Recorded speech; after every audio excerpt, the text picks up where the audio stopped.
త్రిజట తన స్వప్న వృత్తాంతాన్ని ఆవిష్కరించిన తరువాత సేద తీరి ఉన్నటువంటి సీతమ్మ యొక్క స్థితి దగ్గర నిన్నటి రోజు ప్రవచనాన్ని పూర్తి చేయడం జరిగింది.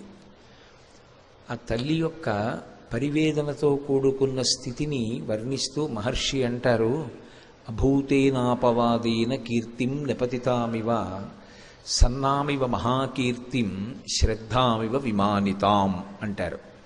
ఆ తల్లి అప్పటికీ కూడా ఇంకా మనసులో పూర్తిగా ఖేదం తీరలేదు, ఆవిడ బాధ పోలేదు.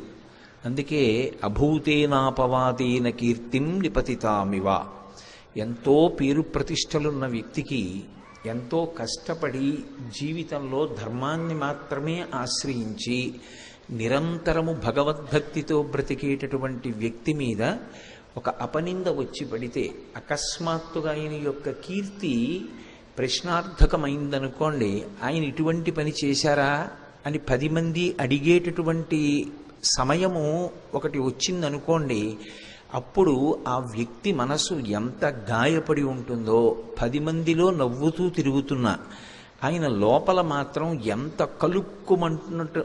కలుక్కుమంటున్న మనసుతో ఉంటాడో అలా ఉందిట అమ్మవారు. నిజంగా వాల్మీకి మహర్షి వేసినటువంటి ఉపమానాలు కొన్ని మనకి దొరుకుతాయి, బాహ్యంలో మనం చూడవచ్చు. ఏదో వేట కుక్కల మధ్యలో మిగిలిపోయినటువంటి ఒక్కలీడి పిల్ల అన్నారనుకోండి, దాన్ని ఊహించవచ్చు, అది ఎదురుగుండా దొరుకుతాయి కూడా అటువంటి సన్నివేశాలు. ఇవి మనసుతో ఊహ చేసి మానసిక స్థితి అలా ఉన్నటువంటి వ్యక్తి ఎలా ఉంటాడో సీతమ్మ తల్లి అలా ఉంటుంది అని ఆలోచించినప్పుడు, అభూతేనాపవాదేన, పోని వచ్చిన అపవాదు సత్యమైతే, అయ్యో నేను పొరపాటు చేశాను, ఆ పొరపాటు వల్ల ఇప్పుడు ఈ బాధ అనుభవిస్తున్నాను అని సరిపెట్టుకుంటాడు. ఆయన చేసిన పొరపాటు లేదు, చేసిన తప్పు లేదు, ఆయన ఎప్పుడూ త్రికరణ శుద్ధిగానే ప్రవర్తించాడు, ఎప్పుడూ ధర్మ మార్గాన్నే అనుష్ఠించాడు. ఆయన ఎన్నడూ ఎవరి జోలికి వెళ్ళినవాడు కాడు. అటువంటి వాడి మీద అసత్యంతో కూడుకున్నటువంటి అపవాదు ఒకటి మోపబడింది. అప్పుడు ఆయన కీర్తి అకస్మాత్తుగా క్షీణించింది. ఆయన ఎంత బాధపడతాడో అలా ఉంది అమ్మవారు. కానీ ఇందులో మీరు ఒకటి ఆలోచించండి, అపవాదు అసత్యం, అది నిజంగా ఆయన చేసిన దోషం కాదు. ఆయన్ని బాధ పెట్టాలనో లేకపోతే కాలంలో అలా ఆయన గతంలో చేసుకున్న కర్మ పోవడానికో, లేదా ఎంత కష్టం వచ్చినటువంటి వ్యక్తి అయినా సరే తట్టుకు నిలబడగలిగితే వాడే చరిత్రని నిర్మించగలుగుతాడు అని భవిష్యత్ తరాలకి మార్గదర్శనం చెయ్యడానికో, ఈశ్వరుడు ఏర్పాటు చేసినటువంటి వ్యవస్థలో అసత్యమైనటువంటి దోషం ఎవరి మీద ఆరోపింపబడిందో అది కాలంలో ఎప్పటికో అప్పటికి ఎగిరిపోతుంది. ఎగిరిపోయి రెట్టించినటువంటి వైభవంతో మళ్ళీ ఆయన కీర్తి ప్రకాశిస్తుంది. ఇవాళ అలా ఉన్నటువంటి సీతమ్మ ఎప్పటికీ అలా ఉండిపోదు. ఆవిడ మళ్ళీ సంతోషంగా తిరిగేటటువంటి రోజు వస్తుంది. ఆరోపింపబడినటువంటి అపవాదు అసత్యమైనప్పుడు అది కొంతకాలానికి ఎలా ఎగిరిపోతుందో, సత్యం ఎలా ప్రకాశిస్తుందో, సీతమ్మ మళ్ళీ పరమ సంతోషంతో ఉండేటటువంటి రోజులు ముందున్నాయి. చెప్పకుండా చెప్పడం సుందరకాండ, మనసు చేత అనుభవించి అటువంటి విషయాన్ని ఊహ చేసినంత మాత్రం చేతనే మనసులో సహృదయం ఉన్నవాడికి అయ్యో అనిపిస్తుంది. అసలు సీతమ్మ యొక్క దైన్యాన్ని, ఆవిడ పొందినటువంటి దుఃఖాన్ని ఆలోచన చేసినప్పుడు అలా అనిపించినటువంటి హృదయం ఏదుందో వాడు సహృదయుడు. అటువంటి సహృదయుడికే కావ్యం చదవడానికి అధికారం ఉంటుంది.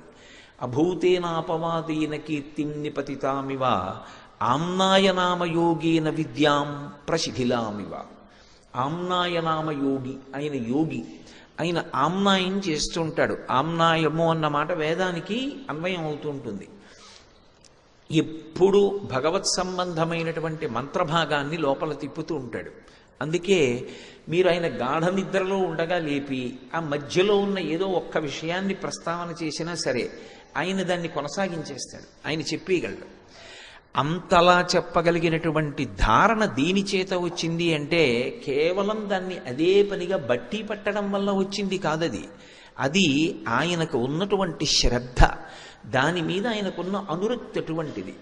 అనురక్తి అది కాబట్టి ఆయన మనసు ఎప్పుడూ దాని గురించే ఆలోచిస్తూ ఉంటుంది. దాని గురించే ఆలోచిస్తుంటే ఆ శ్లోకాలే తిప్పుతూ ఉంటాడు మనసులో.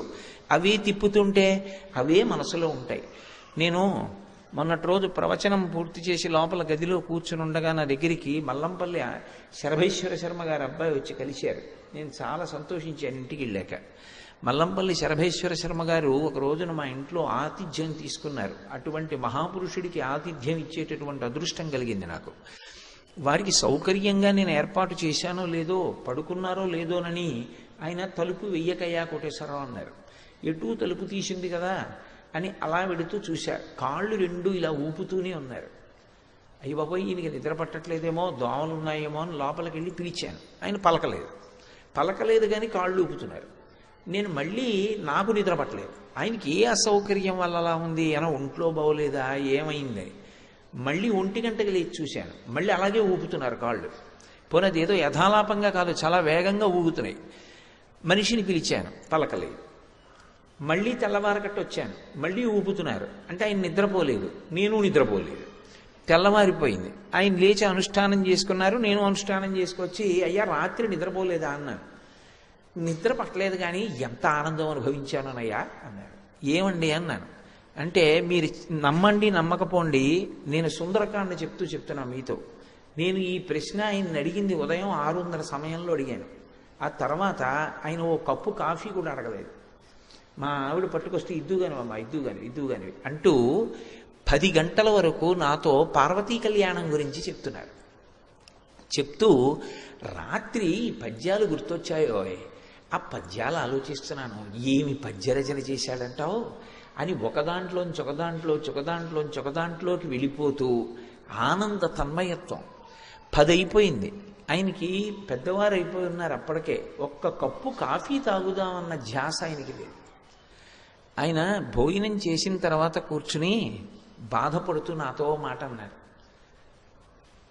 కుటుంబపరంగా నేను ఒక కర్తవ్యాన్ని మరిచిపోయానయ్యా కోటేశ్వరరావు, ఎప్పుడూ వీటి గురించి ఆలోచించి అన్నారు. అది ఆయన కుటుంబ విషయం కాబట్టి సభాముఖంగా నేను చెప్పకూడదు. కాబట్టి మహానుభావుడు, ఆయన మనసు బాధపడ్డ విషయాన్ని నేను ఎందుకు స్మరించాలి వేదిక మీద? నిజంగా అటువంటి మహితాత్ములు ఉంటారు. వాళ్ళ మనసు ఎప్పుడు రంజిల్లుతూ ఉంటుంది. ఎప్పుడు అవి తలుచుకు మురిసిపోతూ ఉంటారు. అటువంటి ఆమ్నాయనామయోగేన శ్రద్ధాం ప్రసిధిలామివ. ఆయనకి ఆ శ్రద్ధ అకస్మాత్తుగా పోయిందనుకోండి, అకస్మాత్తుగా దాని మీద విశ్వాసం, దాని మీద నమ్మకం, దాని మీద అనురక్తి క్షీణించిపోయాయి అనుకోండి. క్షీణించిపోయి అన్య విషయాలతో సంపర్కం చెంది అసలు మనం వెళ్ళి ఆయన్ని అడిగితే ఇందులో దట్టవా పద్యం అన్నారనుకోండి, నాకు ఎలా ఉంటుంది? ఈయన అనుకుంటానా అనుకోనా? కానీ ఆ మహానుభావుడి జీవితంలో అలా లేదులేండి. అలా ఒక ఆమ్నాయనామయోగి అకస్మాత్తుగా శ్రద్ధ నశించి నిలబడితే ఎలా ఉంటాడో, మనకెలా ఉంటుందో సీతమ్మ అలా ఉంది. ఏమి ఉపమానాలండి అసలు! అది అభూతేనాపవాదేన కీర్తిం నిపతితామివ ఆమ్నాయనామయోగేన శ్రద్ధాం నిపతితామివ. ఆ శ్రద్ధ పోయినటువంటి వ్యక్తి ఆమ్నాయం ఎలా ఉంటుందో అమ్మవారు అలా ఉంది. సన్నామివ పరీక్షీణాం పూజామివ విమానితాం. ఒక వ్యక్తి పూజ చేస్తూ ఉంటే పరమాద్భుతమైనటువంటి పూజ. పూజ అంటే ఇక్కడ మీరు ఒకటి గమనించాలి, పూజ చూసి అనుభవించేది కాదు. అసలు నిజానికి వేరొకరి పూజ మీరు చూస్తున్నారనుకోండి, ఆయన చేస్తున్న పూజ చూసి మీరు ఆనందించడానికి ఏమీ ఉండదు. బాగా పూజ చేయగలిగిన వాడి పూజ చూస్తే అది పిచ్చడి పూజలో ఉంటుంది. ఎందుకు నేను అంటున్నానంటే ఈ మాట, శంకర భగవత్పాదులు సౌందర్యలహరి చేస్తూ మాట అంటారు. కదాకాళీ మాత కథయ కలితాలక్తకరసం పిబీయం విద్యార్థి తవ చరణ నీజన జలం ప్రకృత్యా మూకానామపి చ కవిత కారణతయా అంటారు. ఇదో పాదయో పాద్యం సమర్పయామి అన్నాను అనుకోండి, నా బోటిగాడైతే ఇలా ఉద్ధరణితో తీసి నీళ్లు పోసేసి తర్వాత ఉపచారంలోకి వెళ్ళిపోతాడు. ఎందుకంటే మనసు అక్కడ ఉంటే కదూ, ఉన్నా ఒక్క క్షణం రమించేది ఏముంటుంది? కానీ నిజంగా పూజలో రమించగలిగిన వ్యక్తి ఒకడు ఉన్నాడు అనుకోండి, ఆయన ఇలా పాత్ర తీసి చేత్తో పట్టుకుని అలాగే ఉండిపోతాడు అరగంట. అంతే, ఆయన పూజ అయిపోయింది. ఎందుకంటే ఆయనకి నిజంగా ఆ పార్వతీ పరమేశ్వరుల యొక్క పాదార విందములు కనపడతాయి. బంగారు పళ్ళెంలో మల్లెపూలు పరచి, స్వామి కాళ్ళు కడుగుతాను, పాదాలు పైకెత్తండి అంటే స్వామి ఇలా పంచ పైకెత్తి ఇలా 2 కాళ్ళు పెడితే, అమ్మవారు తన చీర పైకెత్తి పెడితే ఆ పరమశివుని పాదములకున్నటువంటి మంజీరములు, అమ్మవారి పాదములకున్నటువంటి మంజీరములు కనపడుతుంటే, పసుపు కుంకం పారాణితో ఉన్నటువంటి ఆ పాదాల మీద భార్య బంగారు చెంబుతో నీళ్లు పోస్తే నీళ్లల్లో మునిగి ఉన్నటువంటి ఆ పాదాల్ని బహు సౌకుమార్యంగా కడుగుతున్నప్పుడు మరి మంజీరం అడ్డు రాదు. ఎడంచేత్తో మంజీరం ఇలా ఎత్తి పట్టుకుని ఆయన కాలు వెనక, అమ్మ కాళ్ళ వెనక కడిగి, పసుపు ఎరుపుగా ఉన్నటువంటి ఆ నీళ్లు ఎడంచేత్తో ఉద్ధరిణితో తీయడం ఇష్టం లేక ఇలా చూస్తే, భార్య ఉద్ధరిణితో తీసిస్తే తాను వాటిని ఇలా పట్టుకుని ఆ సువాసనలు గుబాళిస్తున్న నీటిని 3 మాటలు తీర్థంగా పుచ్చుకుని ఆ పళ్ళెం పక్కకి తీసి ఆ పాదాలు తుడుస్తున్న భావన చేస్తూ ధ్యానమునందు మగ్నుడయ్యి ఉన్నాడు అనుకోండి. పాదయోహో పాద్యం సమర్పయామి, ఆయన అలాగే ఉంటాడు. ఆ గిన్నెట్టు ఆ పాత్ర పట్టుకున్నవాడు పాత్ర పట్టుకుని అలాగే ఉంటాడు.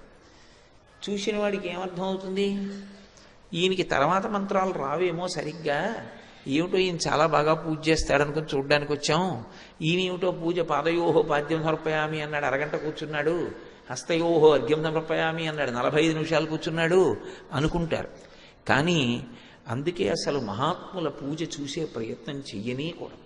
ఎందుకంటే అదో పిచ్చివాడి పూజలో ఉంటుంది. ఆ రమించగలిగినటువంటి పూజ అలా ఉంటుంది. అందుకే పూజకి వెళ్ళడం అనేటటువంటిది గొప్ప ఉత్సాహం. ఎందుకంటే మనసు పరమ సంతోషంతో అనుభవించాలని కోరుకుని చెయ్యాలి పూజ. బరువుగా పూజ చెయ్యకూడదు. అటువంటి పూజ అకస్మాత్తుగా పరమయాంత్రికంగా చేయడం మొదలుపెట్టాడు అనుకోండి, అసలు ఏదో ఆవాహయామి దగ్గర నుంచి గడగడగడగడగడగడగడగడ చదివి నైవేద్యం అన్న దగ్గర ఆగుతుంది అనుకోండి ఆ మంత్రం. అన్నీ ఇలాగే టకటకటకటకటక చేసేయడమే, తమలపాకుతో ఇలా ఇలా చల్లేయడమే అయిపోయింది అనుకోండి. అప్పుడు ఆ పూజ చూసి ఈ పూజ చూశారనుకోండి, మీరేమనుకుంటారు? ఇటు ఒకనాడు అలా ఉండిపోయేవాడు, ఏమంటే ఎందుకు అలా ఉండిపోయారు అని అడిగితే ఇదంతా చెప్పి కళ్ళమ్మట నీరు కార్చి ఇవాళ ఏమనుభవించానయ్యా, చాలయ్యా జీవితానికి అని పరవశించిపోయేవాడే. ఇవాళ ఏమిటి అంత యాంత్రిక పూజ చేశాడు అనుకుంటారా? అనుకోరా? అలా పూజ క్షీణించిపోతే ఎలా ఉంటుందో అమ్మవారు అలా ఉందట సీతమ్మ. అసలు ఏమి భావనలండి అవి, ఏమి సుందరకాండ, అది మనసుతో అనుభవించాలి.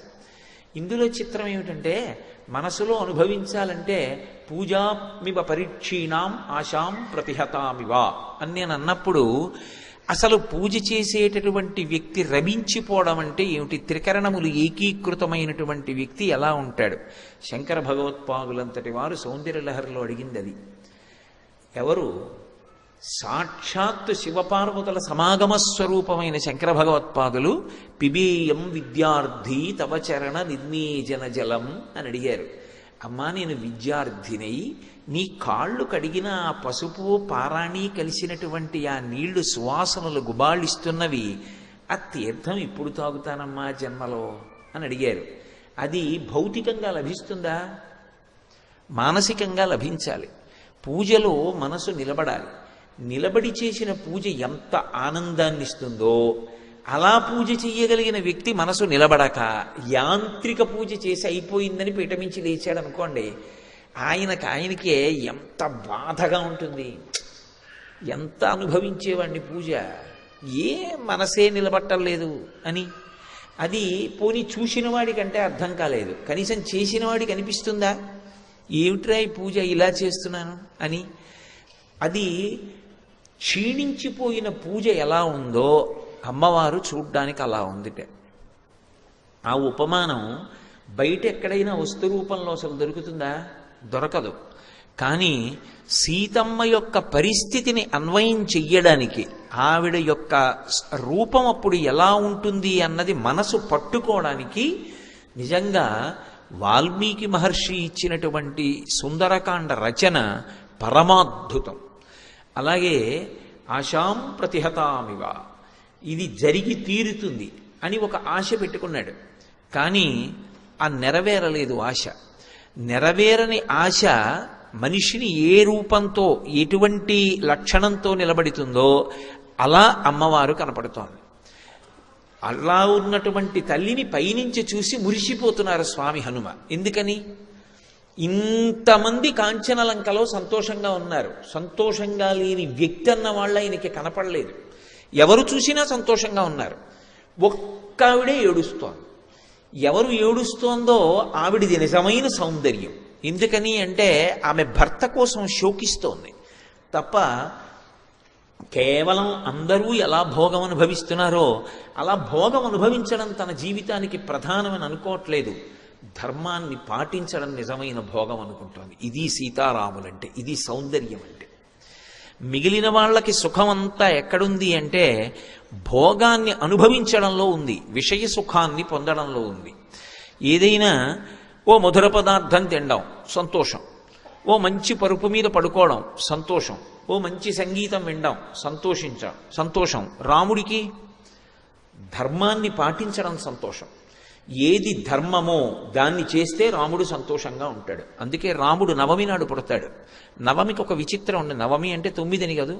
9 ఒకట్ల 9, 9 2 18, 8 1 9, 9 3 27, 7 2 9, 9 4 36, 6 3 9, 9 5 45, 4 5 9, ఇలా ఏదో 9 6 54. నేను లెక్కల్లో కొంచెం బలహీనుండి, ఇలా గబగబా చెప్పగలనో లేదో కూడా ఎక్కం.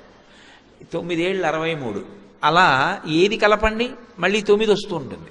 రాముణ్ణి ఎంత హెచ్చవేయండి అంటే ఎన్ని కష్టాలు రానివ్వండి, ఎన్ని సుఖాలు రానివ్వండి, లోపల రాముడు మాత్రం చాలా ప్రశాంతంగా ఉంటాడు. ఎందుకో తెలుసా? నేను ధర్మమే పట్టుకుని ఉన్నానా, అదొక్కటే రాముడి శాంతిగా ఉండడానికి కారణం. నేను ధర్మాన్ని విడిచిపెట్టలేదు, పరమ సంతోషంగా ఉంటాడు. నేను ధర్మాన్ని విడిచిపెట్టేశాను అన్న క్షణం ఏదైనా ఉంటే రాముడు గుండెల బాదుకుని ఏడ్చి తల రాతికేసి కొట్టేసుకుంటాడు. రామాయణంలో అలా లేదు. అంటే రాముడు ఎన్నడూ కూడా ధర్మాన్ని తప్పలేదు. అలాగే సీతమ్మ కూడా ఎన్నడూ ధర్మం తప్పదు. ఇది తుల్యశీలావయో వృత్తాం తుల్యాభిజన లక్షణాం రాఘవోర్హతి వైదేహీం తం చేయమసితేక్షణ. ఇవాళ ఈ శరీరంతో సుఖంగా ఉండడానికి మనం ఏం ఆలోచించవచ్చు? అది కాదు ఆవిడికి కావలసింది. నేను ధార్మికంగా ఉండి సంతోషించానా, అదొక్కటే కావాలి. ధర్మం పోయి సంతోషం ఉంటుందంటే ఆవిడికి అక్కర్లేదు. మీరు అందుకే రామాయణంలో ఉండేటటువంటి వైచిత్రి చూడండి. రాముడికి సుఖమే కావాలి అనుకుంటే ఉత్తర క్షణంలో రామాయణంలో ఉండకూడని కాండ సుందరకాండ. ఎందుకో తెలుసా? అసలు ఆ సుందరకాండకున్న గొప్పతనం అది. అసలు ఉండకూడని కాండ ఉంది. ఎందుకుంది అంటే రాముడి ధర్మం వలన ఉంది. రాముడు ధర్మం తప్పితే సుందరకాండ పోతుంది. ఎందువల్ల అంటారా? కిష్కింధకాండలో సుగ్రీవుడితో స్నేహం చేసుకోవడం మానేసి వాలితో స్నేహం చేశాడు అనుకోండి. వాలి అంటే రావణాసురుడికి అపారమైనటువంటి భయం. 4 సముద్రాల్లో ముంచి తోకకి చుట్టి తీసుకెళ్లి ఇంట్లో పడేశాడు. చిటిక వేస్తే పరిగెత్తుకొస్తాడు. వాలితో స్నేహం చేసుకుంటే వాలి వెంటనే రావణుణ్ణి పిలిచి సీతమ్మనిచ్చేయి అంటే ఇచ్చేస్తాడు. కానీ వాలితో స్నేహం చేసి సీతమ్మని ఎందుకు పొందలేదు అంటే వాలే ధర్మం తప్పాడు. తమ్ముడు బ్రతికున్నాడని తెలిసి తమ్ముడి భార్య అయినటువంటి రుమతో తాను కలిసి ఉంటున్నాడు. మరి నిన్న మీరు ప్రశ్న వేయచ్చు, మరి వాలి కూడా అలా పూర్వం ఇంతకుముందు సుగ్రీవుడు కూడా తారతో ఉన్నాడుగా వాలి భార్యతో. మరి అప్పుడు సుగ్రీవుడికి తప్పు కాదా అంటే సంధ్యావందనం చేసేటటువంటి వానర జాతికి ఒక నియమం ఉంది. అన్నదమ్ముల్లో ఎవరైనా ఒక వ్యక్తి వెళ్ళిపోతే ఆ అన్నదమ్ముల్లో ఎవరు వెళ్ళిపోయారో వాళ్ళ భార్య ఆ సోదరుల్లో మిగిలినటువంటి సోదరుడికి భార్య కావాలి అనుకుంటే భార్య కావచ్చు. అది వాళ్ళకి నియమం. ఒకప్పుడు వాలి బిలంలోకి వెళ్ళాడు దుందుబితో యుద్ధం చేయడానికి. వెళ్ళి ఇక తిరిగి రాలేదు, చనిపోయాడు అనుకున్నారు. సుగ్రీవుడు కూడా అందులో ఏం కాపట్యం లేదు, చనిపోయాడు అనుకుని రాయి అడ్డు పెట్టి వచ్చేశాడు. అందరూ చనిపోయాడనే అనుకున్నారు. తన భర్త చనిపోయాడు అనుకుని వాలి భార్య తార సుగ్రీవుడి దగ్గర చేరింది. కాబట్టి సుగ్రీవుడికి ధర్మదోషం రాలేదు. కానీ సుగ్రీవుడు బ్రతికున్నాడని తెలిసి తరిమి కొట్టి సుగ్రీవుడి భార్య రుమని తన భార్యగా అనుభవించాడు వాలి. కాబట్టి ధర్మం తప్పాడు. ధర్మం తప్పిన వాడితో స్నేహం చేసుకుని నా భార్యను నేను తెచ్చుకోను. ధర్మంలో ఉన్నవాడితో స్నేహం చేసుకుని కష్టపడైనా నా భార్యను తెచ్చుకుంటాను. ఈ అకుంఠిత దీక్షతో నిలబడ్డాడు కాబట్టి సుందరకాండ యుద్ధకాండ వచ్చాయి. లేకపోతే అసలు రాముడు ధర్మాత్ముడు కాకపోతే సుందరకాండే లేదు. సుందరకాండ ఉంది అంటే, సుందరకాండ ఉంటే కదా యుద్ధకాండ ఉండడం. కాబట్టి అసలు సుందరకాండ ఉంది అంటే రాముడి ధర్మం. రాముడంత ధర్మాత్ముడు కానీ సీతమ్మ ధర్మాత్మురాలు కాదనుకోండి, అసలు రామ కథకు అర్థమే లేదు. ఇంకా రాముడికి ఆలయము లేదు, రాముడి కథ లేదు. ఎందుకని అంటే అసలు నా నోటితో అలా ఉచ్చరించడం కూడా నాకు ఇష్టం లేదు. సీతమ్మ మనసులోనైనా సరే ఎప్పుడైనా నిజమే రావణుడు చెప్తున్నది అసలు రాముడు ఉన్నాడో లేడో, ఇలా ఎందుకు నా జీవితాన్ని పాడు చేసుకోవడం అని ఆలోచించింది అనుకోండి, ఇంకేమి సీతారాములు, ఇంకేమి దాంపత్యం, ఇంకెందుకు ఈ దేవాలయాలు.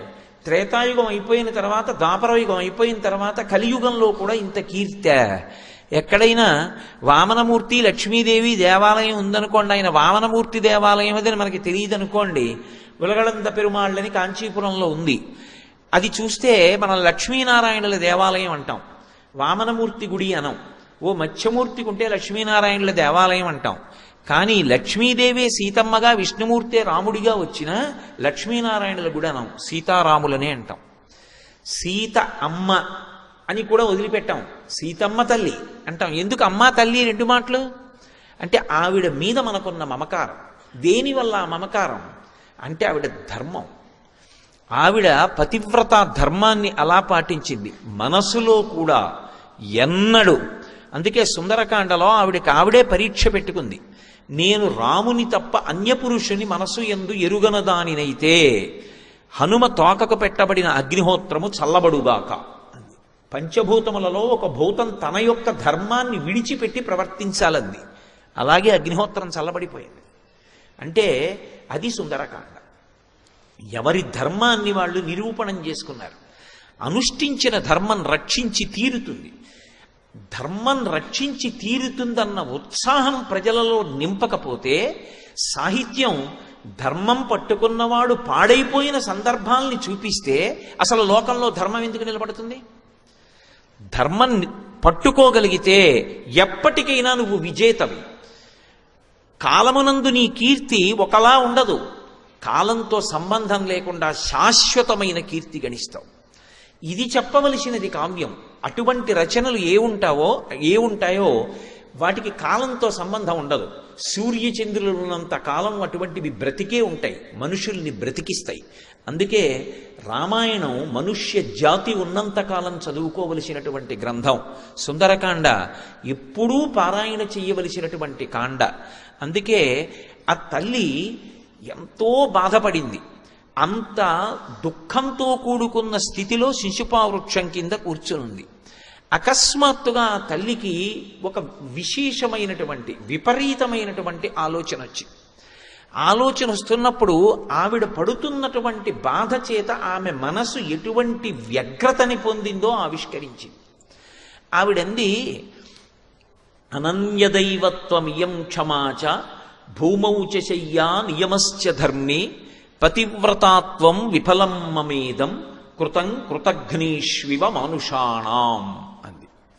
ఇది బహుగంభీరమైనటువంటి శ్లోకం. తాను అనుష్ఠించిన ధర్మంతన్ని ఏమి రక్షించింది? ధర్మానుష్ఠానం చేసిన వ్యక్తికి జీవితంలో ఈ ప్రశ్న వచ్చి తీరుతుంది. ఎప్పుడో అప్పుడు వస్తుంది. దానికే శ్రద్ధ అని పేరు.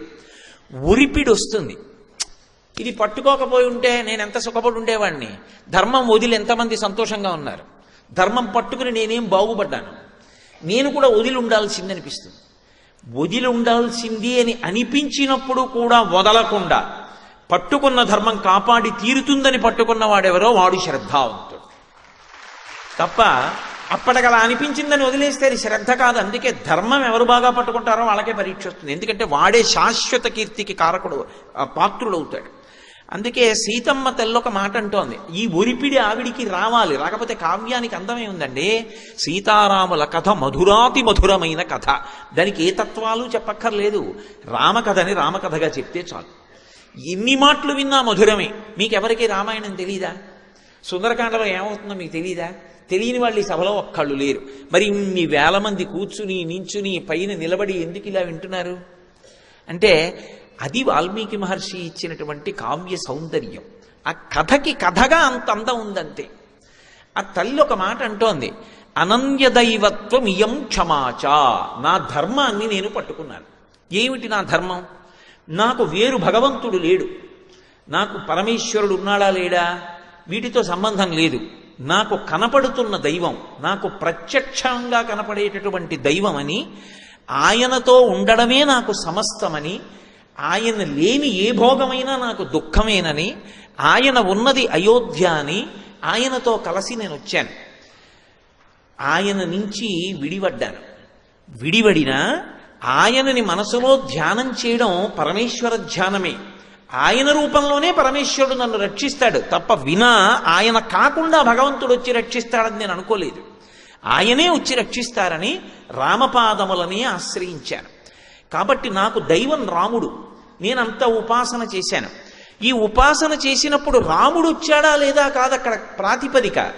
భర్తని అలా ఉపాసన చేసిన పతివ్రత రక్షింపబడుతుంది. ఇది శాస్త్రము యొక్క ప్రమాణం. పతివ్రత ధర్మాన్ని ఏ స్త్రీ పాటించిందో ఆమె సూర్యచంద్రుల గతులను మార్చగలదో అనసూయమ్మ నిరూపణం చేసింది ఈ లోకంలో. సుమతి నిరూపణం చేసింది. నేను అదే పట్టుకున్నాను. అదే పతివ్రతా ధర్మం పాటించాను. భూమౌచ శయ్య, భర్త పక్కన లేడు కాబట్టి నేను మంచం మీద కూడా పడుకోలేదు. కటిక నేల మీద పడుకున్నాను. అలా పడుకోవడానికి యోగ్యం కాదు. ఎందుకంటే జనక మహారాజు గారి పుత్రి అయోనిజ, దశరథ మహారాజు గారి పెద్ద కోడలు, రామచంద్రమూర్తి ఇల్లాలు. నేను ఒక తల్పం మీద పడుకుంటానంటే అక్కడ ఇవ్వని వాళ్ళు ఎవరూ లేరు. కానీ ఆవిడ స్వచ్ఛందంగా పెట్టుకున్న నియమం చేత భూమి మీద పడుకుంది. భూమౌచ శయ్య, అది ఎక్కడ? లంకాపట్టణంలోనే అని అనుకుంటున్నారేమో.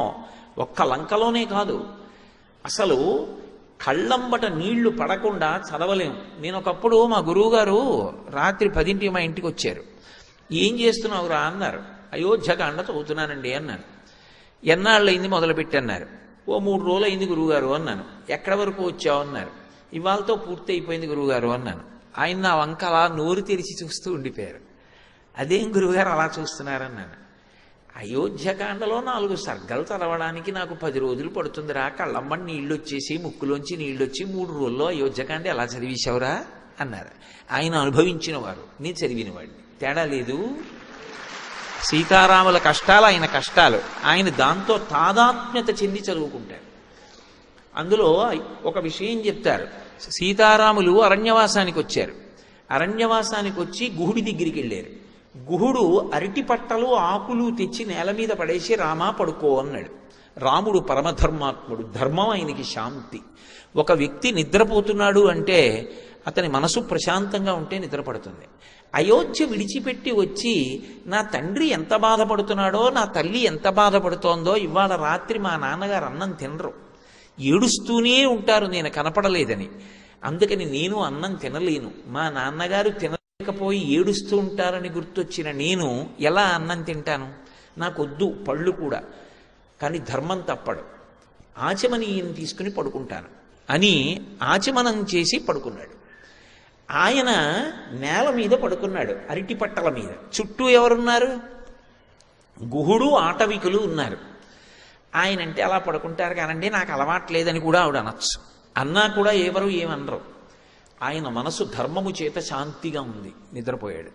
ఆవిడ రామచంద్రమూర్తి యొక్క చేతిని తలగడాగా చేసుకుని, ఒక పురుషుడు పడుకోవడం వేరు, ఒక స్త్రీ ఇంతమంది ఆటవికులు చుట్టూ తిరుగుతుండగా, అందులో గుహుడిది పిచ్చి ప్రేమ, గుండ్రంగా తిరుగుతున్నారు వాళ్ళు ఎవరైనా వస్తారని. ఇంతమంది ఆటవికులు చూస్తుండగా సీతమ్మ నా స్వామి పడుకుని నిద్రపోతున్నారు, నేనెందుకు పడుకోను అని ఆయన చేతిని తలగడాగా చేసుకుని వచ్చి పడుకుంది. ఆ తర్వాత లక్ష్మణస్వామి భరతుడు వచ్చి చూశాడు. సీతమ్మ కట్టుకున్న పట్టు చీరకున్నటువంటి దారాలు అక్కడ ఉన్నటువంటి ఆకులకి అలమలకి చుట్టుకున్నాయి. గుండెలు బాదుకుని ఇచ్చాడు. నా వల్ల కదూ ఇంత కష్టపడింది వదినమ్మ. ఏమి రామాయణం అండి! కుటుంబం అంటే ఎలా బ్రతకాలో, ప్రేమ అంటే ఎలా ఉంటుందో, అసలు ఎలా మాట్లాడాలో, ఎలా ఆలోచించాలో నేర్పుతుంది రామాయణం. రామాయణం నేర్చుకున్న వ్యక్తి యొక్క ఆలోచన సరళే వేరుగా ఉంటుంది. అంత ఆర్ద్రతతో ఉంటుంది, అంత ప్రేమతో ఉంటుంది. అందుకే అలా పడుకుంది సీతమ్మ. లక్ష్మణస్వామి దగ్గరికి వెళ్ళి గుహుడు అన్నాడు, నీకు అరటిపట్టలు వేస్తాను, పడుకో అన్నాడు. కథం దాశరథౌ భూమౌ శైనే సహసీతయా, ఎలా అని అడిగాడు ప్రారంభంలో. లేకలేక పుట్టిన కుమారుడు, సుగుణాభిరాముడు, ఎవడు కనపడకపోతే మా తండ్రి శరీరమే వదిలేస్తాడో అటువంటి రాముడు అరణ్యవాసానికి వచ్చి కటిక నేల మీద పడుకున్నాడు, నువ్వు కొట్టి పడేసిన అరటి డప్పల మీద. నా తల్లి సీతమ్మ అయోనిజ, మహాతల్లి మా వదిన, ఇంతమంది చూస్తుండగా మా అన్నయ్య చేతిని తలగడాగా చేసుకుని నిద్రపోతోంది. మీరందరూ చూస్తున్నారు, మా వదిన అంత ధార్మికంగా నిద్రపోతోంది.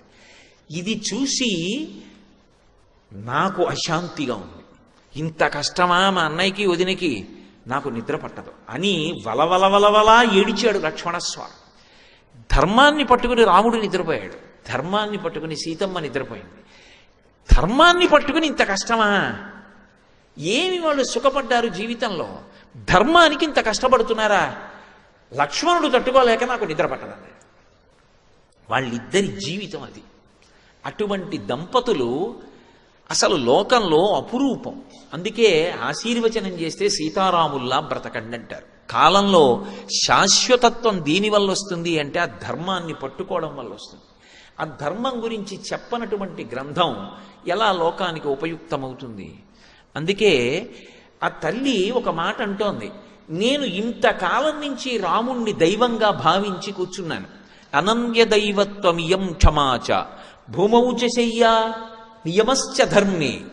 భూమి మీద పడుకుని నిద్రపోతున్నాను, సమస్తమైనటువంటి నియమములు పాటించాను. భర్త పక్కన లేనప్పుడు ఏది చెయ్యకూడదో అందులో ఒక్క పని నేను ప్రయత్నపూర్వకంగా ఏదో చెయ్యకుండా ఉండడం కాదు. అసలు నా భర్త పక్కన లేడు కాబట్టి నా మనసే అంగీకరించలేదు, కించిత్ సుఖం నేను పడ్డది లేదు. 10 నెలల నుంచి చీర కూడా మార్చుకోవాలా తల్లి. భూమౌచ శయ్యా నియమశ్చ ధర్మే పతివ్రతాత్వం విఫలం మమేదం. నా విషయంలో పాతివ్రత్య ధర్మము విఫలమైంది. ఇది మహాపతివ్రత మనసు యందు రాకూడని ఆలోచన. ఇప్పుడు ఆవిడ ఈ ప్రశ్న వేస్తే ఎవరు జోక్యం చేసుకోవాలి? ఈశ్వరుడు అన్నవాడు ఒకడు ఉంటే వాడు వెంటనే జోక్యం చేసుకోవాలి. ఎందుకంటే ధర్మం నశించిపోతుంది.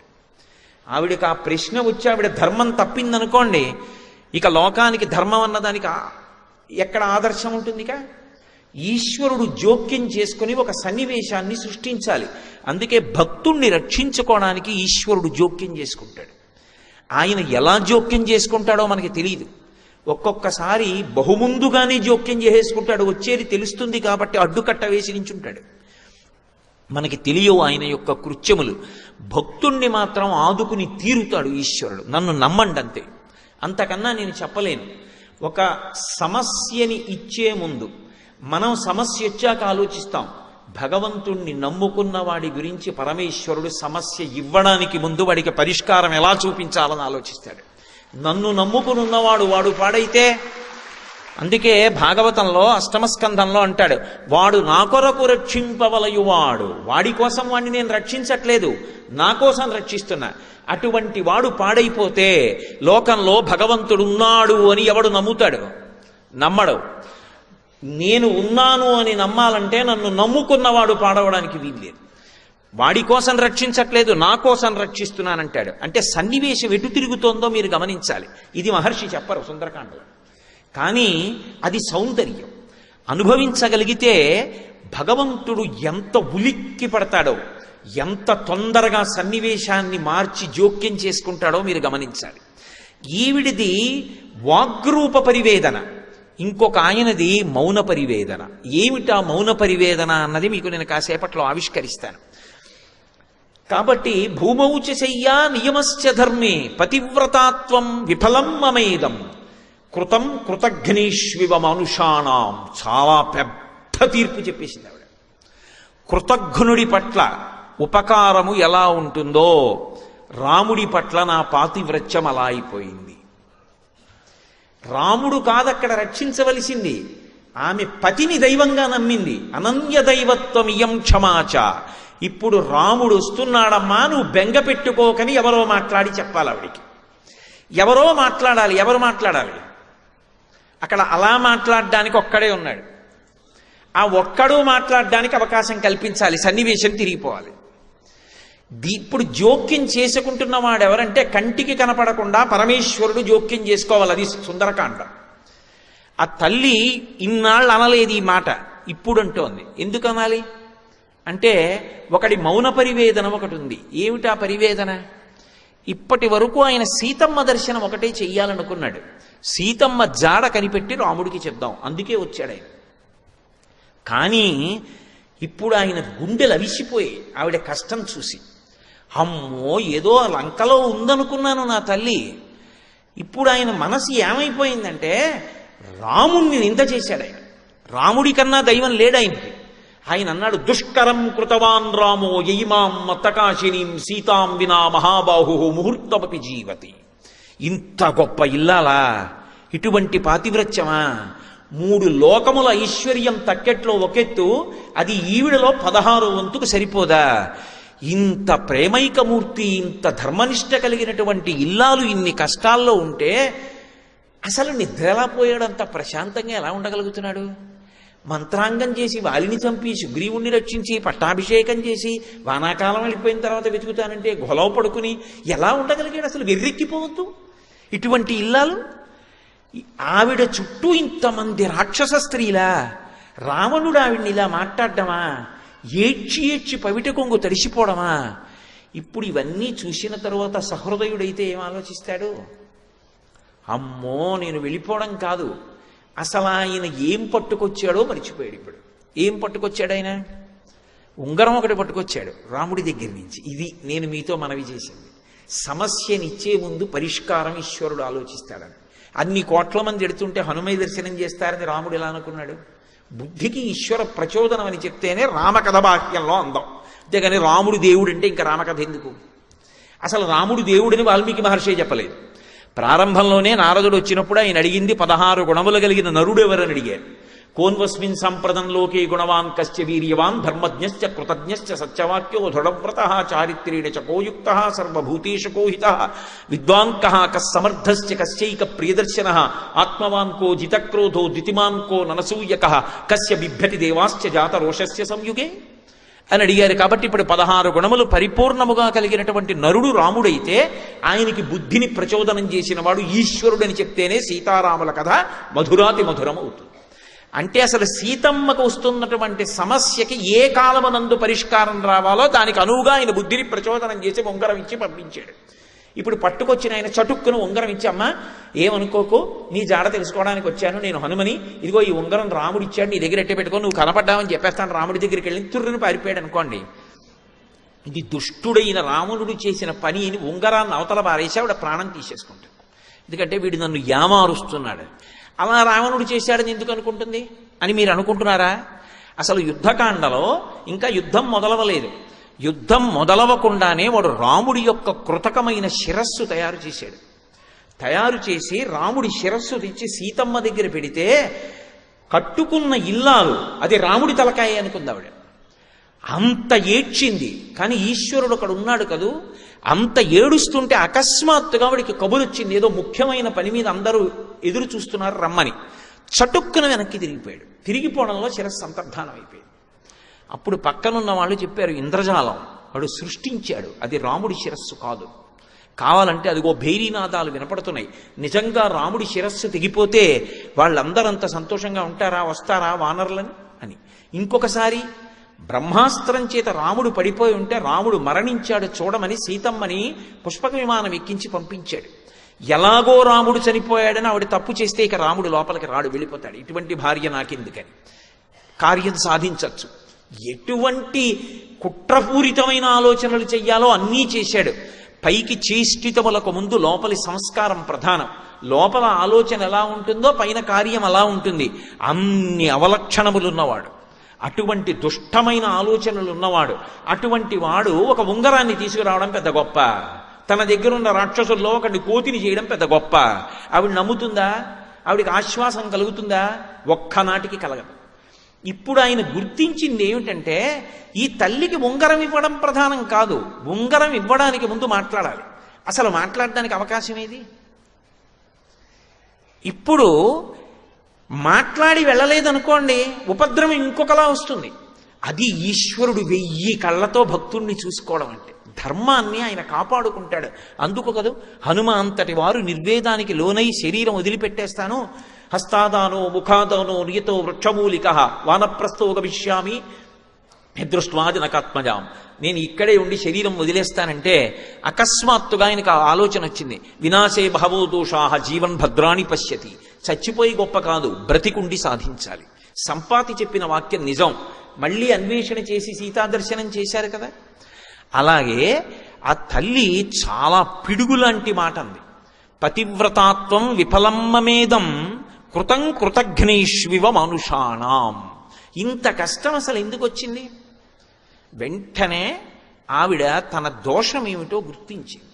ఇది నిజమైనటువంటి భక్తుడికి ఉండేటటువంటి లక్షణం. ఎక్కడ దోషం జరిగిందో గుర్తుపట్టగలిగినటువంటి బుద్ధి ప్రచోదనాన్ని ఈశ్వరుడు ఇస్తాడు. ఆవిడంది, నూనం సకాలో మృగరూపధారి మామల్ప భాగ్యాం లులుభే తదానీం యత్రార్యపుత్ర విసర్జ్యమూఢా రామానుజం లక్ష్మణపూర్వజంచ. ఒక్క మహర్షికి చెల్లింది. ఇటువంటి రామాయణాది కావ్యాలకి మనం వారసులం అవడం ఎంత భాగ్యం అండి. నిజంగా ఈశ్వరుడు అనుగ్రహం అలా పుట్టించాడు మన్ని. ఆవిడంటుంది, నూనం సకాలో మృగరూపధారి మామల్ప భాగ్యాం లులుభే తదానీం. నాకు కాలము లౌల్యాన్ని కల్పించింది, లోభత్వాన్ని కల్పించింది. రాముడు వినా నాకు ఇంకేం అక్కర్లేదన్నాను ఒకప్పుడు. రాముడు అరణ్యవాసానికి బయలుదేరుతున్నప్పుడు రాముడు నిన్ను తీసుకెళ్ళను అన్నాడు సీతమ్మని. ఎన్నో కారణాలు చెప్పాడు. ఆవిడ ఒక పెద్ద మాట చెప్పింది. ఆవిడంది, నా తంత్రి వజ్యతే వీణ నా చక్రో వర్తతే రథ నాపతి సుఖమే దేత యస్యాదవి శతాత్మజ అని. భరతుడున్నాడు, శత్రుఘ్నుడున్నాడు, దశరథ మహారాజు గారు ఉన్నారు, కౌసల్య సుమిత్ర కైకేయి ఉన్నారంటావేం రామా? అసలు ఒక కులకాంతకి భర్త పక్కన ఉండడమే సంతోషం అంతే. నా తంత్రి వజ్యతే వీణ. వీణ తీగలు గోటి చేత పెనగి పెనగి మోగుతాయి, కానీ వీణ తీగలు మోగుతున్నాయి అనరు, వీణ మోగుతోందంటారు. నా చక్రో వర్తతే రథ. రథచక్రములు ముళ్ళ మించి, అశుద్ధం మించి, మలమూత్రముల మించి, రాళ్ల మించి వెడతాయి. రథచక్రములు వెడుతున్నాయి అనరు, రథం వెడుతోందంటారు. భర్త ఎంతో కష్టపడి జీవితంలో కీర్తి ప్రతిష్టలు సంపాదించుకుని ఆర్జన చేసి తెస్తాడు. ఆయన ఇల్లాలుగా ఎంతో ఖ్యాతి పొందుతూ ఉంటుంది భార్య. భర్త పక్కన లేకపోతే 100 కొడుకులు అమ్మ మీద ఎంత భక్తి కలిగిన వాళ్ళంటే, అమ్మ నిద్ర మంచం మించి లేచి కాలు కింద పెడుతున్నప్పుడు మా అమ్మగారి కాళ్ళు నేల మీద పెట్టి నడవడం ఏమిటని 100 కొడుకులు తమ అరచేతులు నేల మీద పరచి అరచేతులలో ఆమె చేత కాళ్ళు వేయించి నడిపించగలిగినంత ప్రేమైకమూర్తులైన కొడుకులు ఉన్నప్పటికీ కూడా భర్త వలన వచ్చినటువంటి సుఖ సంతోషములు భార్యకి ఇతరుల వలన కలగవు రామ. నాకు నువ్వున్నదే అయోధ్య, నీతో ఉండడం సంతోషం, నేను ఇక్కడ ఉండనంది అన్న ఆవిడ. లక్ష్మణస్వామి అంత చెప్పారు. వద్దమ్మా, వదినమ్మా, నా మాట వినమ్మా, ఇది రాక్షసమాయమ్మా, మారీచుడు తిరుగుతున్నాడు దగ్గరలో, వాడు చాలా ప్రమాదకారి, నా మాట విను, వద్దమ్మా వద్దమ్మా అని చెప్పారు. 14 ఏళ్ల అరణ్యవాసంలో 13 సంవత్సరములు ఆవిడ అడిగింది లేదు. రామాయణంలో ఎక్కడా లేదు. పైగా అసలు అంతఃపురానికి వెళ్ళగానే సుమంత్రుడు, కౌసల్య, దశరథుడు అడిగిన మొదటి మాట ఏమిటంటే, మా కోడలు ఎలా ఉందని అడిగారు. ఒకటి ప్రేమ, 2 అక్కడికి వెళ్ళిన తర్వాత ఏమిటో మన కర్మ, ఏమిటో మన కర్మ అని మొదలు పెడితే అసలు రాముడు ఎలా ఊంచుకుంటాడు? మా కోడలు ఎలా ఉందని అడిగితే ఒకటే చెప్పాడు సుమంత్రుడు, బాలేన రమతే సీత బాలచంద్ర నిభానన రామ రామే హృదీనాత్మ విజనేపి వదేశతి అని చెప్పాడు అయోధ్యకాండలో. బాలేన రమతే సీత, బాల ఎలా ఆడుకుంటుందో రాముడు పక్కనున్నాడు అని చెప్పి సీతమ్మ అలా ఆడుకుంటోంది అడవిలో. తండ్రి చిన్న పిల్లల్ని ఏదో ఓ పార్క్కి తీసుకెళ్ళాడు అనుకోండి, నాన్నగారు అక్కడ కూర్చుంటే పిల్లలు ఆడుకుంటుంటారు, ఆడుకుంటూ ఇలా చూసుకుంటూ ఉంటారు. నాన్నగారు కనపడలేదనుకోండి, అక్కడ ఒక్కసారి ఆట ఆపేసి నాన్నగారండి అని ఏడుస్తూ వచ్చేస్తారు. బాలేన రమతే సీత బాలచంద్ర నిభానన. సీతమ్మ అలా ఎందుకు ఆడుకుంటోందో తెలుసా? రాముడు ఉన్నాడు కాబట్టి. భౌతికంలో అంతఃపురం లేదు, ఐశ్వర్యం లేదు, రాముడు ఉన్నాడు చాలా ఆవిడికి. అంతటి మహాపతివ్రత నూనం సకాలో మృగరూపధారి మామల్ప భాగ్యాం లులుభే తదానీం. 13 ఏళ్ళు ఓపిక పట్టిన దాన్ని 14వ ఏడు ప్రారంభంలో జింక మీద కోరికుట్టిందా? వద్దమ్మా వద్దమ్మా వద్దమ్మా తల కొట్టుకున్నాడా లక్ష్మణస్వామి. కాదు, జింకని తేకపోతే చర్మం అన్నా కావాలన్నానా? నా మాట విని రాముడు వెళ్ళిపోయాడు. ఆయన తప్పే ఉంది? నేనంత హఠం చేస్తే వద్దు జింకని, ఇప్పుడు దాని వెంట వెళ్ళడం కష్టం అంటే ఏమో తర్వాత మాట ఏముందునో అన్నా తప్పే ఉంది. స్వాతంత్ర్యం ఉండదు మరి భార్యాభర్తల మధ్య. భార్యకి కోపం వచ్చిందనుకోండి, ఎవరినంటుంది? అన్నీ నమ్ముకుని, ఆయనే అన్నీ నమ్ముకుని వచ్చినటువంటి భార్య చాలా చిరాకు వచ్చిందనుకోండి, భర్తనే అంటుంది, నా కర్మ మిమ్మల్ని కట్టుకోవడం అంటుంది. వెంటనే గుండెలు బాధేసుకోకూడదు. ఎంత పిచ్చో, అన్నీ నేనే కదూ, నన్ను కాకపోతే ఎవరినంటుంది అని చిన్న నవ్వు నవ్వి సేద తీర్చినవాడు భర్త. వెంటనే దాని వాక్యార్థం తీసుకుని మూతి తిప్పుకుంటే భర్త ఎందుకు అవుతాడు? భర్తృత్వానికి అర్హత లేనివాడు అవుతాడు. వయస్సు వచ్చిందేమో కానీ భర్త స్థానంలో కూర్చోవడానికి అర్హత పొందినవాడు కాడు, ఇంకా పరిణితి పొందలేదని గుర్తు. నేను అందుకే అన్న దాంపత్యం అంటే రామాయణంలోంచి చదివి నేర్చుకోవాలి అసలు. కాబట్టి ఆ తల్లి స్వతంత్రంగా అడగదు. మరి అడిగింది జింక చర్మం తెమ్మని, మంచి విలుకాడు కదా అని. ఒకవేళ తేకపోతే అది ఒకటి ఇంతోటి జింకని కొట్టడం మీకు పెద్ద కష్టమా? ఇంతలోనే రాక్షసులు ఎత్తుకుపోతారా నన్ను? లక్ష్మణస్వామి లేడా? మీకు వినపడదా? మీరు రారా? మీరు ఎక్కడ నిలబడి బాణం వేయలేరు అని అడగదావిడే. అందుకని ఆయన వెళ్ళాడు. నేనేనా పంపించింది? ఇప్పుడు ఆవిడ అంతరాత్మ పరిశీలనం చేసుకుంటాడు. పరిశీలనం చేసుకుని నూనం సకాలో మృగరూపధారి, కాలమే మృగరూపంలో వచ్చింది, నేను అల్పభాగ్యం ఉన్నదాన్ని అని నాకు గుర్తు చేయడానికి. రాముడితో గడిపింది అల్పభాగ్యం. ఎందుకో తెలుసా? సంతోషంగా ఉన్న కాలం చాలా సరదాగా వెళ్ళిపోతుంది, ఇట్టే అయిపోతాయి రోజులు. చాలా కష్టపడ్డ రోజులు భారంగా పెడతాయి, కాలం దొరలనట్లుగా అనిపిస్తుంది. అబ్బా ఏమిటో అసలు నడవట్లేదు కాలం అనిపించేస్తుంది. ఆ మనసులో కష్టం ఉంటే అది 13 ఏళ్ళు ఆవిడ అనుభవించింది. 14వ ఏడు పూర్తవలేదు, 10 నెలలే అయింది. కానీ అది అల్పభాగ్యం అంటుంది. ఎందుకని 10 నెలల కష్టం ఆవిడికి ఎంత తప్పు చేసేసిందో గుర్తొస్తుంది. మా అల్పభాగ్యం లులుభే తదానీం. ఆ కాలం నన్ను లోభ పెట్టేసింది. ఆ ప్రత్యేకమైన సమయం ఉందే, ఆ కాలము ఈశ్వర స్వరూపం. కాలోహి బలవాన్ కర్త సతతం సుఖదుఃఖయో నరాణాం పరతంత్రాణం పుణ్యపాపానుయోగత అంటాడు వ్యాసుడు దేవీ భాగవతంలో. కాలమే పుణ్యపాపములకు ఫలితాన్ని సుఖదుఖాల రూపంలో ఇవ్వవలసి వచ్చినప్పుడు ఆ క్షణంలో ఆ దుఃఖం పొందడానికి అనువైనటువంటి కార్యం చెయ్యి అని చెప్పి ప్రకోపింపచేసి బుద్ధిని తప్పు చేయిస్తుంది, లేదా తప్పుగా 10 మందికి కనపడే పని చేయిస్తుంది. కాబట్టి దాని పర్యవసానం కొంతకాలం దుఃఖం అనుభవించవలసి ఉంటుంది. కానీ నమ్ముకుని నిలబడ్డవాడు పాడవడన్నది మాత్రం మీరు ఎప్పుడు జ్ఞాపకం పెట్టుకోవలసి ఉంటుంది. కాబట్టి లులుభే తధానీం యత్రార్యపుత్ర విసర్జమూఢా, ఎంత అద్భుతంగా చెప్తోందో చూడండి. మూఢురాలనై ఆర్యపుత్రుణ్ణి విడిచిపెట్టేశాను. అయితే నేను రాముణ్ణి అలా పంపినా నేను రాముడికి దూరం కాను. నేను అరణ్యవాసానికి, అసలు ఈ లంకాపట్టణానికి వచ్చేటటువంటి అవకాశం లేదు. ఎందుకంటే నేను రాముణ్ణి పంపానేమో కానీ రాముడు నన్ను వదిలి వెళ్ళలేదు. నేను ఎప్పుడూ తన సొత్తుగా ఉండడానికి తగిన ఏర్పాటు ఆయన చేసే వెళ్ళాడు. ఆయన కూడా కొంచెం నా గురించి ఆలోచించి ఉండవలసింది అన్న మాటకి అవకాశం రాముడు ఇవ్వలేదు. అది ఎంత ఒత్తిడిలో ఉన్నా తన ధర్మం తాను చూస్తాడు. భర్తృధర్మం నిర్వర్తించాడు. లక్ష్మణస్వామి చెప్పాడు కదా, మాట వినడం అంత గొప్పది. మనిషికి జీవితంలో అన్నిటికన్నా వరం ఏమిటంటే మాట వినగలిగినటువంటి లక్షణం. తనకి తెలియకపోవడం తప్పు కాదు, కానీ ఒకరు చెప్తే వినకపోతే మాత్రం చాలా భయంకరమైనటువంటి దోషం. అందుకే మారీచుడు అరణ్యకాండలో రావణాసురుడితో మాట్లాడుతూ ఒక మాట అంటాడు, ఒరేయ్ నాయనా, ప్రియంగా మాట్లాడేవాళ్ళు లోకంలో ఎక్కడికి వెళ్ళినా దొరుకుతారు, కానీ పైకి ప్రియంగా లేకపోయినా మన అభ్యున్నతి కొరకు కఠినంగానైనా మాట్లాడేవాడు కోట్ల మందిలో ఎవడో ఒక్కడే ఉంటాడు. వాడి మాటని సందేశాత్మకంగా తీసుకోవాలి తప్ప ఆయన కోపంగా మాట్లాడాడని చెప్పి వెంటనే ఆయన మీద తిరగబడిపోవడం గొప్ప విషయం కాదు. సులభాః పురుషారాజన్ సతతం ప్రియవాదినః అప్రియస్యతు పథ్యస్య వక్తా శ్రోతా చ దుర్లభః. కఠినంగా మాట్లాడినా మంచి చెప్పగలిగిన వాడు దొరికితే, కఠినంగా మాట్లాడినా ఆయన చెప్పిన దాంట్లో సత్యం ఉంది అని అంగీకరించగలిగిన శ్రోత దొరికితే అదే క్షేత్రం, అది అజరామరం, అది అద్భుతం. కానీ లోకంలో అలా చెప్పే వక్త దొరకడు, ఒకవేళ అలా చెప్పేవాడున్నా వినే శ్రోత దొరకడు. అని నేను చెప్తే నీ తలకెక్కట్లేదని ఆ రోజు చెప్పాడు మారీచుడు రావణాసురుడితో.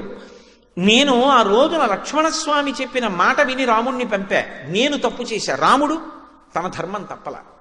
అంత ఒత్తిడిలో వెడుతున్నా ఏమో లక్ష్మణస్వామి చెప్తున్నాడు, నేను వెళ్ళాక ఎవరైనా రాక్షసులు వస్తే లక్ష్మణస్వామిని తీసుకెళ్ళలా, నువ్వు రావడానికి వీల్లేదు, నువ్వు కదలడానికి వీల్లేదు ఇక్కడి నుంచి, మళ్ళీ నేను తిరిగి వచ్చే పర్యంతం వదిన యొక్క రక్షణ కర్తవ్యాన్ని నీ మీద పెడుతున్నానని చెప్పి లక్ష్మణస్వామికి ఆజ్ఞ ఇచ్చి వెళ్ళాడు. అక్కడ లక్ష్మణస్వామి తన కర్తవ్యాన్ని విస్మరించలా, అలాగే నిలబడ్డాడు. లక్ష్మణస్వామి అక్కడ అలాగే ఉండుంటే రావణుడు అసలు రాగలడా? లక్ష్మణుణ్ణి కూడా ఎవరు పంపించారు? నేను పంపించాను. నేనంటే ఎవరు? సీతమ్మ. ఎలా పంపించింది? లులుభేత దానీం, కాలము మభ్యపెట్టింది కదూ నన్ను. ఆ సమయంలో ఆ మృగం కోసం రాముడు ఎడితే మృగం అరిచింది. హా లక్ష్మణ హా సీత అంది రాముడి కంఠంతో. వెంటనే ఏమన్నాను? లక్ష్మణ వెళ్ళన్నాను. అప్పుడు లక్ష్మణుడేమన్నాడు? వద్దు వదిన, నా మాట విను, దేవతలందరూ కట్టుకుని వచ్చినా రాముడిని ఏం చేయలేరు, రాముడు వస్తాడు, నా మాట నమ్మమ్మా అని తలకొట్టుకున్నాడు. నేనేమన్నాను చటుక్కుని?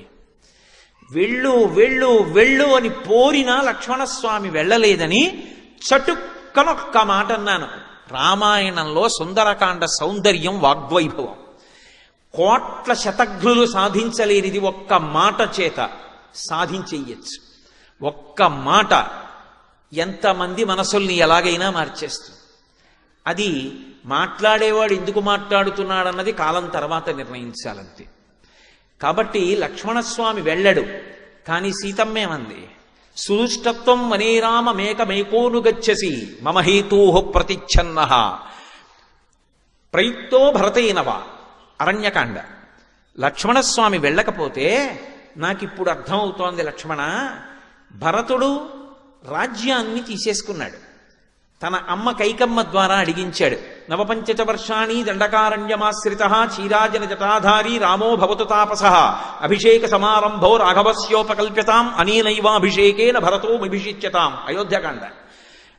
అడిగింది కైకమ్మ 2 వరాలు. 14 ఏళ్లు రాముడు అరణ్యవాసానికి వెళ్ళాలి, భరతుడికి ఇదే ముహూర్తానికి పట్టాభిషేకం చేయాలి. నక్షత్రాలు ఒకటి కావు, ముహూర్తం ఎలా సరిపోతుంది? ఆలస్యమైతే రాముడికి దక్కుతుందేమో, చేసేయమంది.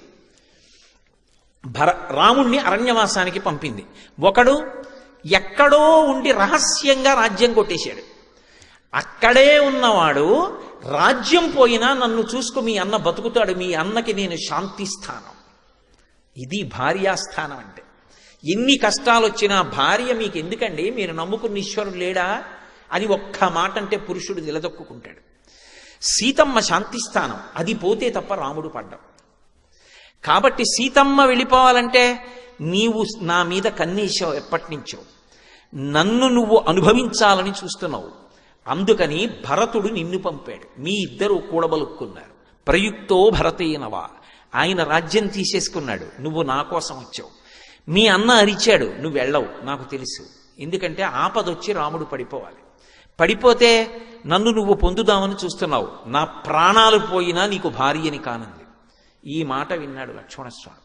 అమ్మాయి ఇంకా విననమ్మా, నేను బయలుదేరిపోతున్నానని వెళ్ళిపోయాడు. పాము ఎలా వెళ్ళిపోతుందో అలా ముక్కుతూ మూల్గుతూ ఏడుస్తూ కళ్ళు తుడుచుకుంటూ వెళ్ళిపోయాడు.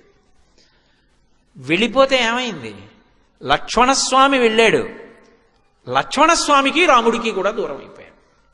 మాట కదు కొట్టేసింది దెబ్బ నన్ను. ఒక్క మాట ఎంత ఇబ్బంది పెట్టింది. అది దానికి నేపథ్యం ఏమిటి? ఇంత కష్టాలు పడ్డానికి కాలం నాకు మోహాన్ని, లోభాన్ని కుదిర్చింది. ఒక మృగమునందు ఒక జింక ఏం చేసుకుంటాను ఇప్పుడు? ఆ జింక కాదు, 1000 జింకలు అటువంటివి తెచ్చిస్తే నాకు ఆనందం ఉందా? ప్రమదావనంలోనే పెట్టాడు, అక్కడ తిరుగుతుంటాయి 7 జింకలు. ఏమి సంతోషం పొందుతాను? రాముడే కావాలన్న దాన్ని రాముణ్ణి జింక కోసం పంపి ఒక్క 5 నిమిషాలు ఓర్చకుండా అంత సేవ చేశాడే. మామగారు దశరథ మహారాజు గారు కట్టిన పట్టుపుట్టం కట్టకుండా ఉండడానికి అరణ్యవాసంలో ఎన్ని పట్టుపుట్టాలు కావాలో అన్నిటినీ కావడికి ఎత్తితే మోసుకొచ్చాడు అరణ్యంలో మహానుభావుడు. అగ్రత ప్రయయౌ రామ మధ్యే సీత సుమధ్యమా పృష్ఠస్తు ధనుష్పాణి లక్ష్మణో అనుజకామహ అని అయోధ్యకాండ. ముందు రాముడు నడుస్తుంటే మధ్యలో సీతమ్మ నడిస్తే వెనక నుంచి ఏమైనా ఆపదొస్తుందని వెనక లక్ష్మణస్వామి నడిచాడు. అంతటి పరమభక్తుడు. అటువంటి వాణ్ణి చటుక్కున మాటన్నానే కట్టి కొడపట్లా, ఇబ్బంది పెట్లా, నన్ను రాలా అరణ్యవాసానికి. అంతఃపరిశీలనం చేసుకుని అది నిజంగా తను చేసిన తప్పు కాకపోయినా పరిస్థితులలో సీతమ్మ అలా మాట్లాడడం తప్పని నిర్ధారించడం కూడా సాధ్యం కాదు. ఎందుకో తెలుసా, ఆవిడికి భర్త ప్రాణం అయినప్పుడు భర్త అలా హా సీత హా లక్ష్మణ అని ఆయన కంఠం వినపడితే ఏ భార్య వెళ్ళమని అందు, వెళ్ళకపోతే ఏమంటే వెళ్ళిపోతాడో ఆ మాట అనేసింది. ఆవిడికి కావలసింది వెళ్ళిపోయి రాముడిని ఆదుకోవాలి. నిజంగా లక్ష్మణస్వామిని అనాలని కాదు, కానీ అనరాని మాట అనేసింది. అనేసిన తర్వాత లక్ష్మణస్వామి వెళ్ళిపోయాడు. రామానుజం రాముడి తమ్ముడు వెళ్ళిపోయాడు. లక్ష్మణ పూర్వజంచ లక్ష్మణుడికి ముందు పుట్టిన వాడికి దూరం అయిపోయాడు. ఇప్పుడు ఆవిడ అంతఃపరిశీలనం చేసుకుంది. నిజమే, తప్పు చేశాను, కానీ తద్దోషానికి ఎంత కష్టపడ్డాను. 10 నెలల నుంచి నా కష్టం చెప్పుకోవడానికి మనిషి లేడే.